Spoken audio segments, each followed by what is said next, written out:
গুরুতর অসুস্থ কিঙ্কর, কী হয়েছে তার? বিস্তারিত জানতে ভিডিওটি দেখুন, আর আমাদের চ্যানেলে নতুন হলে সাবস্ক্রাইব করুন। চিরদিনই তুমি যে আমার ধারাবাহিকের কিঙ্কর চরিত্র দর্শকপ্রিয়। অপরাজিত চক্রবর্তীর অভিনয় চরিত্রটিকে জীবন্ত করে তুলেছে। বন্ধুপ্রীতি, রাজনীতি, বুদ্ধি, সাহসিকতা সব মিলিয়ে কিঙ্কর ছিল অনন্য।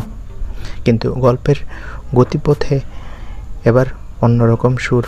এবার কিঙ্করকে বিদায় নিতে হবে নাকি এমন শোনা যাচ্ছে। সোশ্যাল মিডিয়ায় অপরাজিত নিজেই লিখেছে চরিত্রটি তার কাছে কঠিন এবং অভিনয় চ্যালেঞ্জিং। দর্শকরা যতটা ভালোবেসেছে ততটাই দুঃখ অনুভব করবে। শেষ পর্যন্ত কি কিঙ্করের মৃত্যু ঘটবে নাকি অন্য কোনো লোকে আসবে সাহসী চরিত্রটি?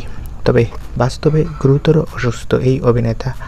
গতকাল থেকে ভীষণ জ্বর তার, আর তাই জন্যই নাকি আজ শুটিংয়ে আসেননি। সূত্রের খবর বলছে আপাতত কয়েকদিন শুটিংয়ে অংশ নিতে পারবে না।